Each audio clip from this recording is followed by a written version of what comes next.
Hello, everybody. Welcome into UFO Fantasy Football. I'm Jackson. That's Vin. He's got a new background, and this is UFO Fantasy Upgrade. Football. Yeah. Um, Today we are going to talk about our starts and sits of the week for week 3.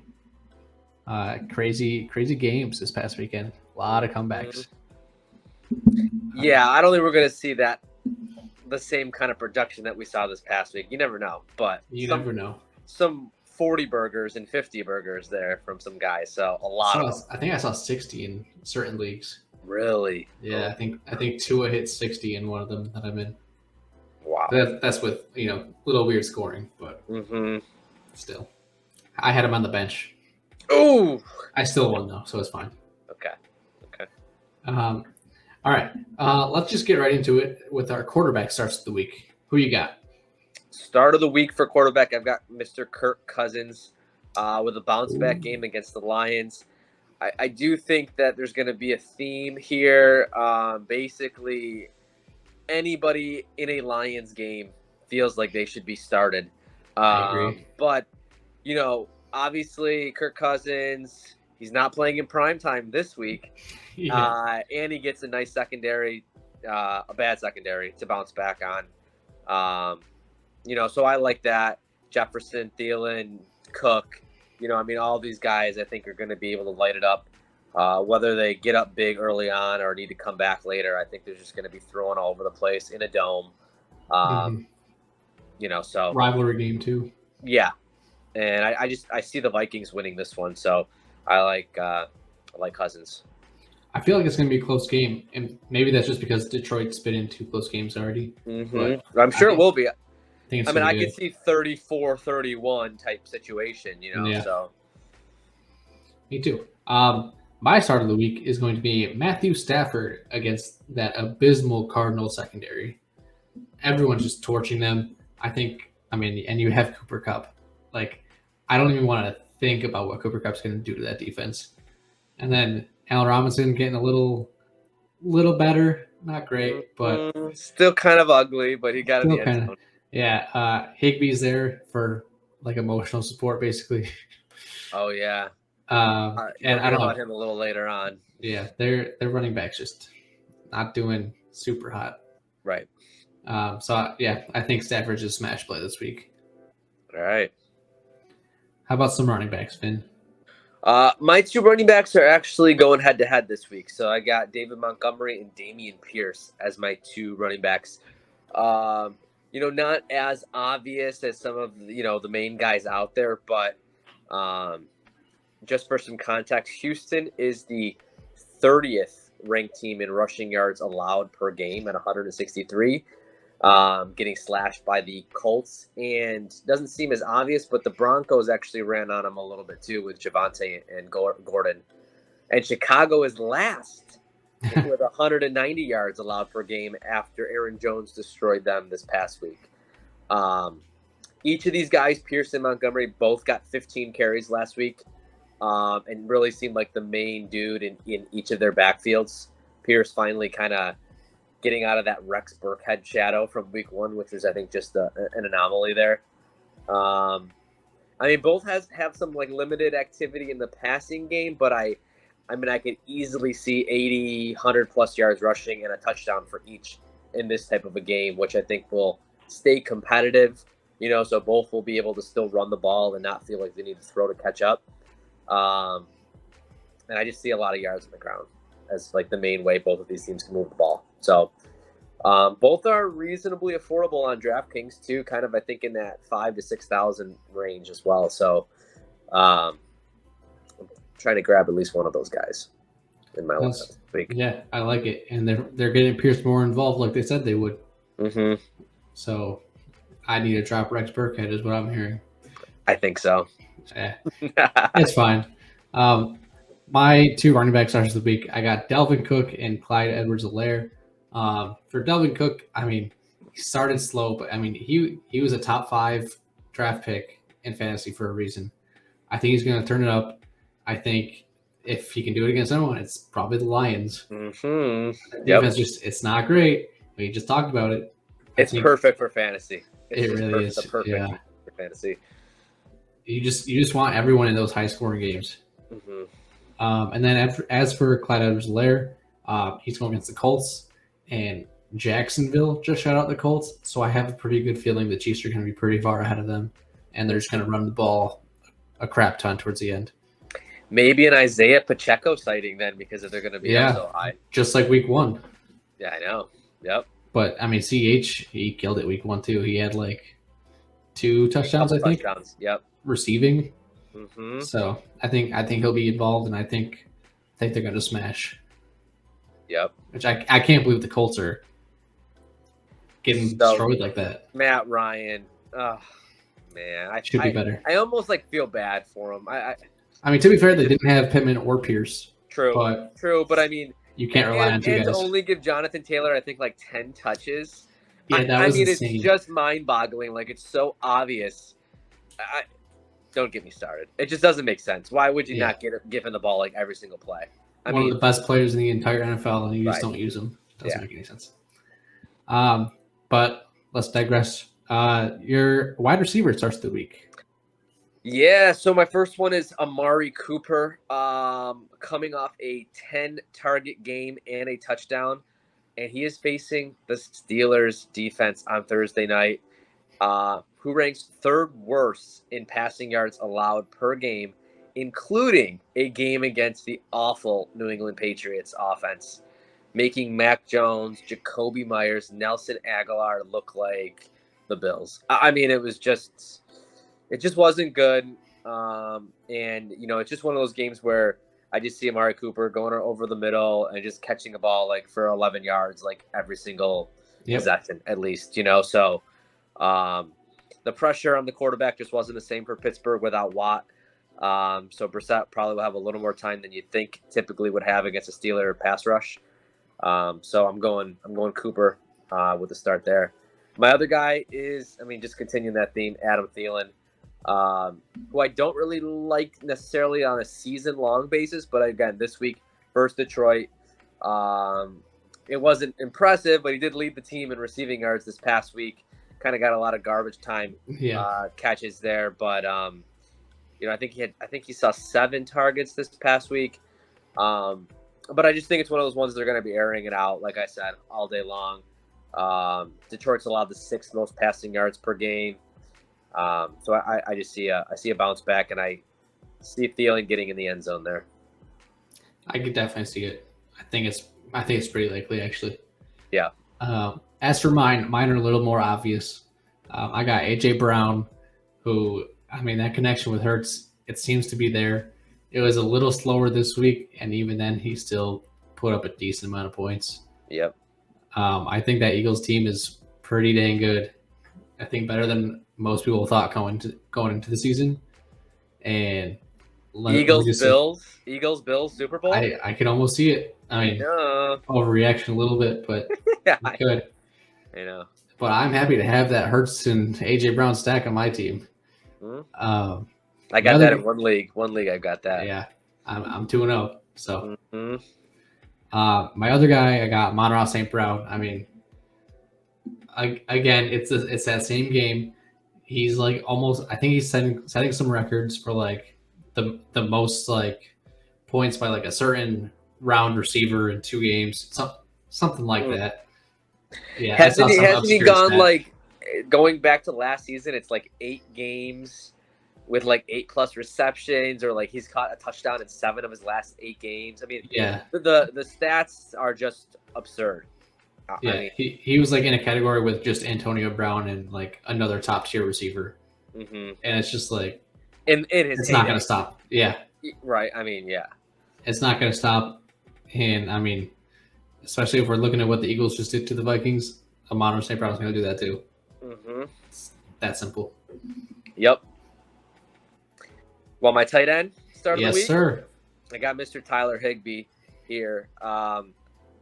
11 targets and 9 targets in each of his first 2 games.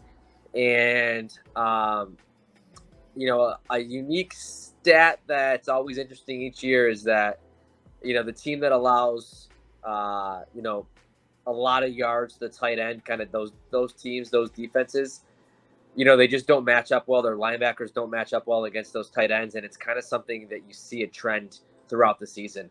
And this year, the Cardinals have been the worst by far. They've allowed 24 targets and 212 yards through 2 games to tight ends alone. So they're the worst. Tyler Higbee's getting a ton of targets because I think Allen Robinson's just slow. Like, just can't get open like they thought. Van Jefferson might be back this week, so that might put a little damper on it. But, I mean, I think it's easy to see Higbee getting 6 to 10 receptions, 70-plus yards, and probably a touchdown against this leaky Cardinals defense. So. Yeah, I like that pick. I was going through, and I was actually going to choose him, and then I saw who you chose. I'm like, oh, can't do that. As for me, I took Dallas Goedert for the Eagles. Again, it's just that offense is kind of scary right now. Yeah. And Goedert, I mean, he's not elite or anything like that, but the offense, it's rolling. Every ball can't go to A.J. Brown. Devonta Smith and Quez Watkins were getting a little bit last week, but Goedert, I mean, he's pretty steady, pretty consistent over the first 2 games. So I think he'll probably just kind of just keep going. He's going to coast. That was the word I was looking for. I mean, the tight end position has just been so bad this year and so weird that you got to be feeling pretty good if you ended up with a Freiermuth or a Goddard, kind of if you did end up waiting, because those are the 2 to have if you waited on tight end. But everybody else pretty much sucks. So, yeah. Other than those top tier guys. Well, even then, Kyle Pitts. I don't even. He's not even top tier anymore. He's just he's garbage. I mean, I just don't get it. But I mean, like Kelsey, Andrews, Waller, But hopefully Kittle when he's back. Yeah, now that he's got Jimmy G back, so should be fine. Hope so. All right, let's get into the sits of the week. Let's start off just like how we started before. Quarterbacks. Let's go. Yeah. Okay. I've got Tua as my sit of the week, which not when I say sit of the week, I don't really mean I just mean I think he's gonna fall down from last week. I mean, like I said, over 50 points from last week, looked amazing. I love him for season long. I'm just talking this week. He's going against Buffalo, and I think this is a little bit different. When you think of the Bills, you think of their offense, and you think, oh, it's going to be a high-scoring game. They're going to be going back and forth. So far, the Bills, it just hasn't been the case. I mean, they just shut you down on defense and score a ton of points. Number 1 defense right now. So I just don't like the matchup this week. I basically would like him every week when he's not playing the Bills. Yeah, I think that's fair. Yeah. Yeah, I don't know. I have a weird, sneaky suspicion that, everyone thinks it's going to be a very competitive game between the Dolphins and the Bills, and I think the Bills are just going to destroy them again. Just like I know. I mean, but out of the teams they played so far, I guess the Rams they beat pretty handily. The Super Bowl winners. I know, but good. I mean, I would say the Dolphins look more explosive than the Rams so far in offense. So, I know the Bills' corners have been a little injured. So maybe that's where Waddle and Hill can get open there and actually do something with their speed. So. I mean, maybe I'm wrong, but I don't see him getting 50 points here. Yeah, no shot. Yeah. My sit of the week is Mr. Tom Brady himself. He's going to be without Mike Evans because he's facing his 1-game suspension. Godwin is still iffy. Julio is also kind of injured. So, their top 3 receivers might be Russell Gage, Perriman, Rashad Perriman, Scotty Miller, and they just signed Cole Beasley. I can't imagine any of that goes very well. I like Perriman in my DraftKings this week, so we'll see what happens. He's got to throw to someone, right? Yeah. But I think as a whole, it's not going to go very well for Brady. Yeah.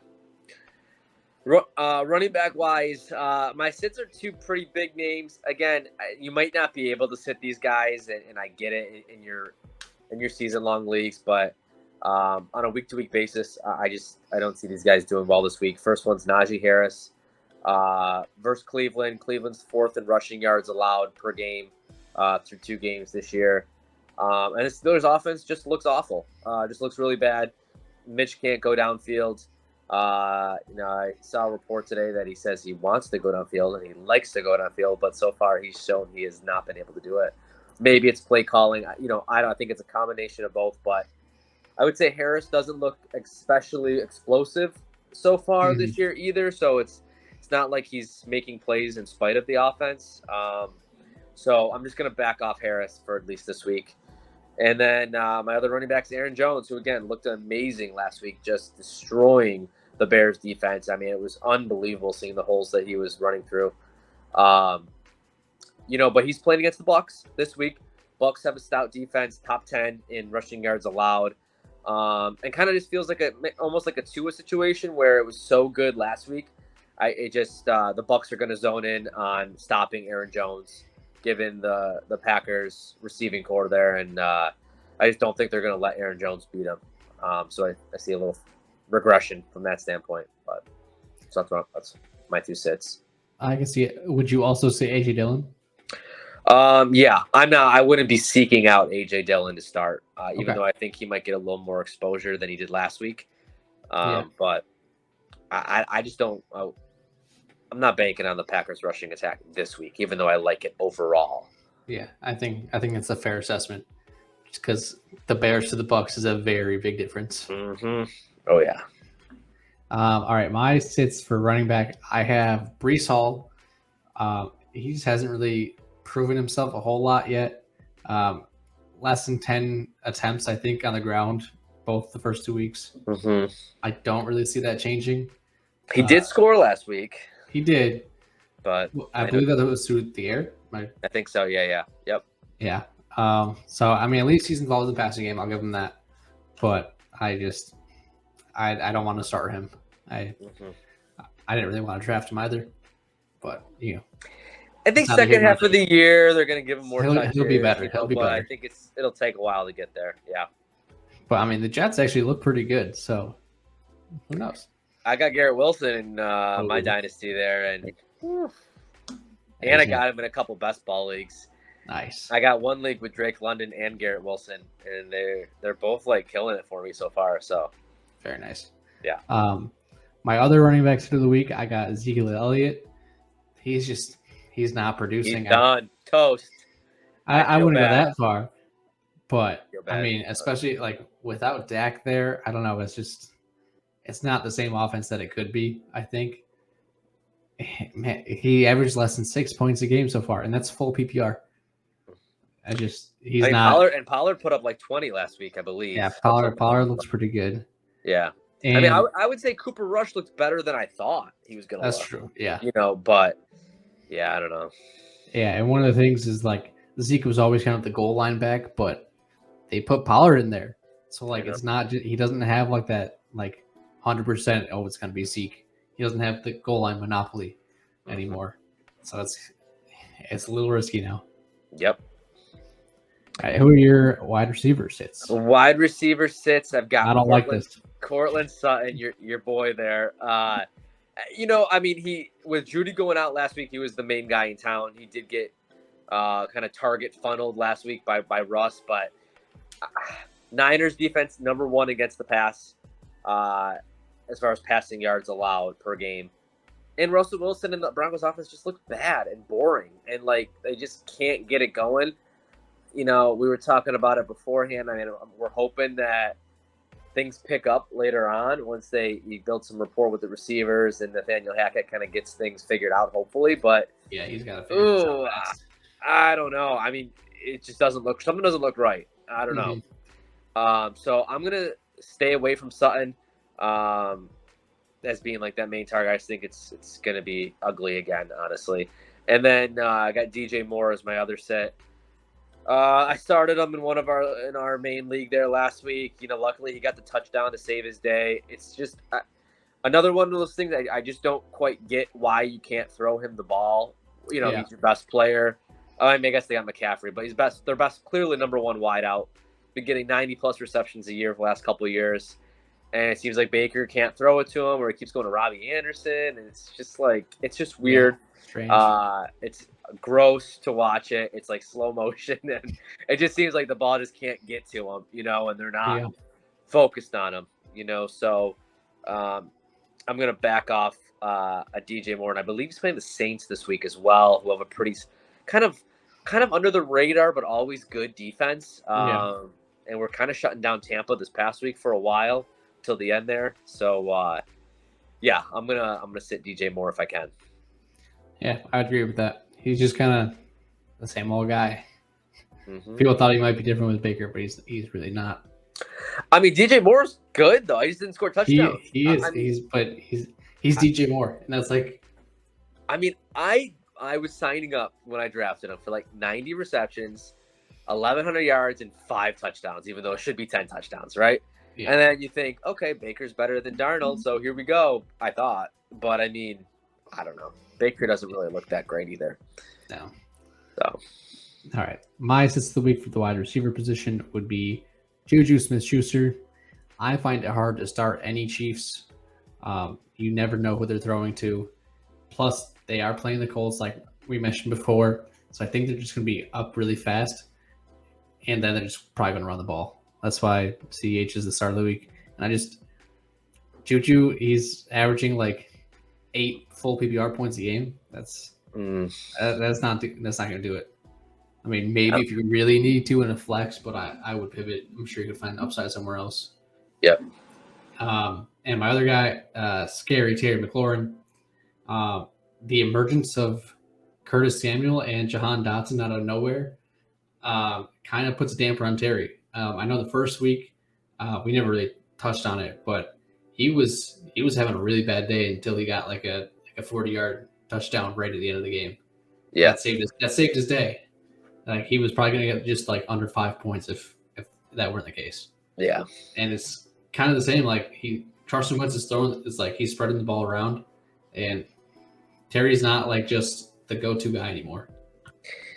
I know, it's so sad, It but yeah, I got Scary Terry there in a dynasty league there, and he just signed like a new deal, So yeah, he's feeling pretty good about it. Maybe an upgraded quarterback, which I think is the case, but yeah, Wentz spreading around Jahan Dotson really stepping up. Curtis Samuel acting like Deebo Samuel out there. it's the last name. Yeah, exactly. Yeah, so I mean, I hear you. I mean, he had an average day. I think he had like 12 or 13 fantasy points last week. I can see that kind of being the norm, but I don't think you're going to be getting those 20 plus point games on a consistent basis from him. No. So. And I don't think he's ever actually finished within the top 20. Wow. In the wide receiver position. Yeah, okay. So something to think about. Yep. How about your tight end there? Kyle freaking Pitts. Yeah. I mean, I was so high on him preseason. Basically, all my tight ends are just failing me. It just doesn't make sense that, this one just makes the least amount of sense. I don't know how, from a coaching standpoint, you can't figure out a way to get this guy. He's just a freak. You can't give him the ball. I don't really understand that. I'm hoping they figure it out. I think in the long term they will, but I just can't trust it. 2 receptions for 19 yards in back-to-back weeks. I mean, at least he's consistent. Just so disappointing, So, I know in like one league I drafted just Pitts. I was gonna roll with Pitts the whole way, and I'm searching on the waiver wire for some, mediocre tight end that at least gets targeted to look to maybe start him over Pitts this week, which sounds crazy, but yeah, I got to see something here, and I think I'm gonna have to hold off until I start seeing his usage increase. Yeah, it's gonna be hard to do, but I think you have to. Mm-hmm. All right, my tight end of the week is Dawson Knox, Buffalo Bills, which might sound crazy just looking at the Bills, but I mean they were without Gabe Davis, and Knox barely saw anything. Right, mm-hmm. They were going to like 3rd, 4th, 5th string receivers over him. He was hyper targeting Stephon Diggs, which I mean you can't blame him for that. And then they just get up and they run the ball. And I think that's going to be the story of it. Maybe it's a little more competitive with the Dolphins, but I don't see that happening. Okay. I think he might get you like 5 points max. Wow. Really? he got- Okay. How many catches did he have this past week? The Like one? Dolphins. I don't have it in front of me. I want to say the Dolphins were like allowing some decent amount of yardage to tight ends, but I think that was kind of influenced by last week getting like just gouged by Mark Andrews and Isaiah Likely, I believe, who both put up good numbers last week. So I think that might be a little bit of a mirage, but. Yeah, I mean, I don't know. They signed again, kind of like McLaurin, like they signed Knox to just a big extension there. You just sometimes you think, obviously it doesn't always work out this way, but you sign a guy to a big deal like that, you think they're gonna make him a little more of a focal point, but hasn't been the case so far. Yeah, and sorry, I got my weeks mixed up a little bit. He had 1 reception, 5 yards, week 1. I thought that was last week. Right.